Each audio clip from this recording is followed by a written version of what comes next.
All right, it's Wednesday, folks, and that means it is the halfway point of our weekly challenge. We are challenging the robots, and we are on boards 5 and 6 this Wednesday morning, and looks pretty good so far. Nothing bad. A couple good games on our scorecard, good vulnerable games, and the other two just looked like they weren't going to be too terrible either. Board 1 is probably good for us as well, because remember, the robots are likely to have passed that out, so going plus there was really nice.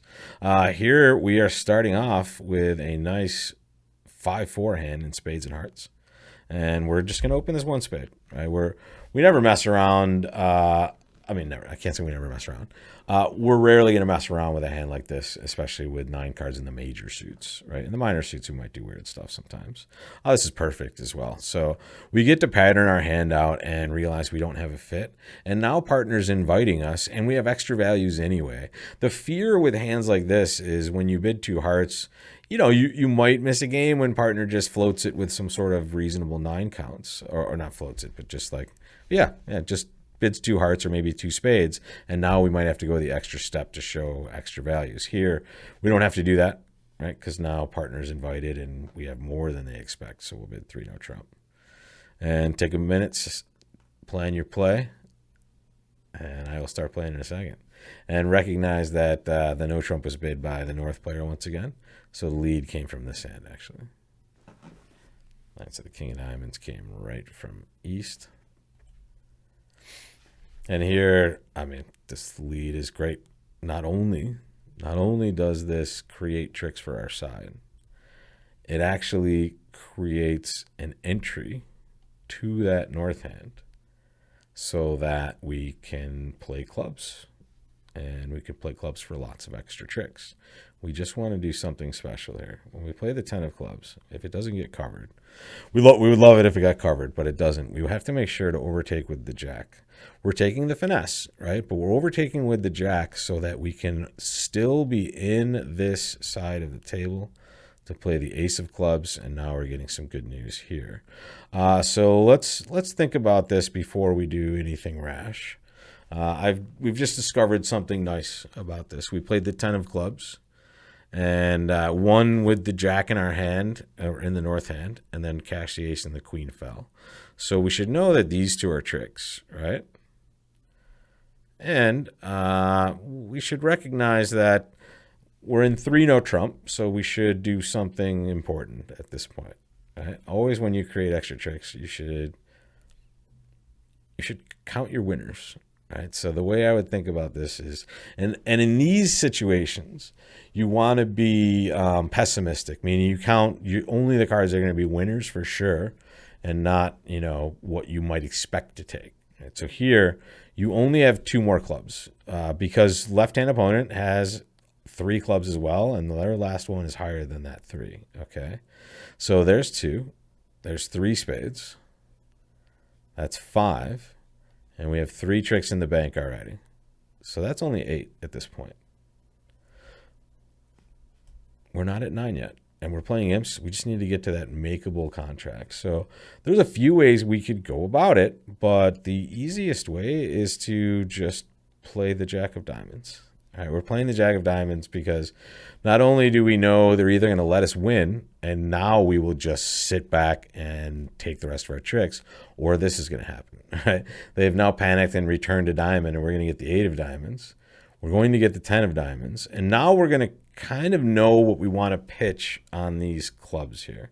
The other reason we didn't necessarily want to play clubs right away is, not only did we not have 9 tricks, but we weren't sure what to pitch from dummy once we play these clubs. Now that we see this, I kind of like the idea of pitching a spade, but I think we might see one of them pitch a spade, and it might be amazing for us. And the good thing about this is we should know that we have 10 tricks now.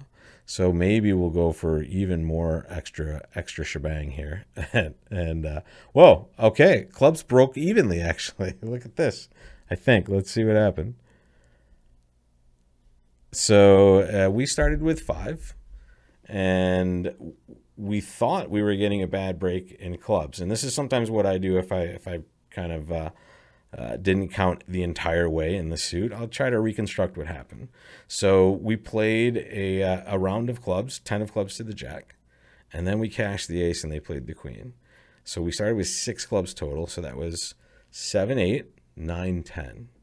And now, surprisingly, we just played the last round of clubs, not this one, the round before, and left-hand opponent followed, right? And so did righty. So that is 13. So this is a good club.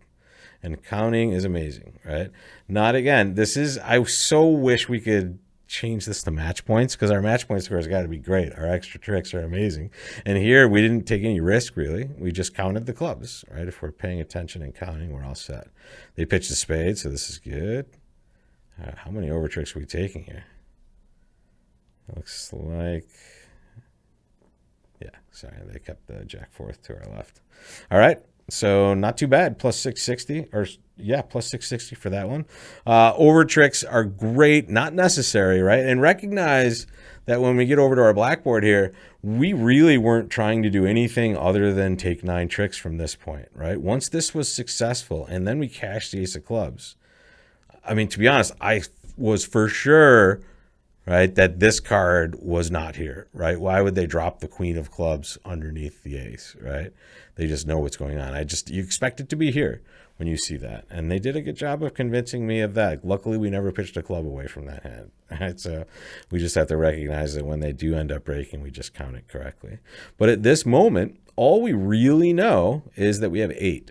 So in the interest of just trying to develop 9, and here we keep that entry. Recognize if they duck, by the way, what we talked about. If they play low, now you take your 9 tricks, and it'll end up being 10 now because of the club position was a surprise to us, right? But here they played the queen, and now we're just home free because the diamonds are just good, and they now just exit a diamond. They don't even put us to the test in the heart suit, right? Which we can't get right. The ace queen are in the perfect position. And then we just get to take a boatload of tricks. Right? Then they go to bed with their hearts, basically. All right, cool. Again, wish this was match points. Too bad. we can't always play match points. It's imps this week, and we have to stick to our schedule for sure. Make your choice of opening bids, guys. And I'll make my bid in about 4 seconds. 3, 2. We're going to open 1 heart. And the reason we're going to open 1 heart, and here we're just going to bid 4 hearts, but let me tell you why this is 1 heart. You should all know by now, if you've watched this channel, and especially if you've taken some of my structured lessons on bridgelesson.com, you know I will open 1 no trump with a 5-card major when I'm 15 or 16 always. When we're 17, we're still going to treat this as a balanced hand. So what I mean by that is if, for instance, instead of partner bidding 3 hearts, let's say they bid 1 spade, I would bid 2 no trump now, right? So we're going to treat this hand as balanced. We're just going to treat it as 18-19 balanced. To do that, we have to open a suit, and our next bid will be a jump to 2 no trump in response to partner's bid. Here, partner has actually just bid 3 hearts, and my question to you is, what do you want to bid? Let's see what 3 no trump is. Ooh, magic. Sometimes you just search around, and the robot will tell you where their system is, right? So they're just telling us looks like the perfect spot, right? We get to show extra values.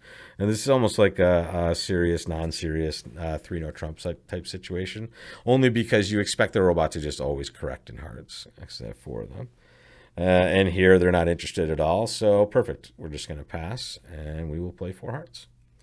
And looks like we're pretty happy for passing, right? If we continued any further, even if we got to the 5 level, we might be a little bit upset about this, right? So here they get off to one of their better leads, right? The spade lead is pretty good for them. We don't really have any worthwhile pitches, or at least not enough of them, right? We'd love to be able to pitch a spade from the north hand, but our clubs are mirrored up.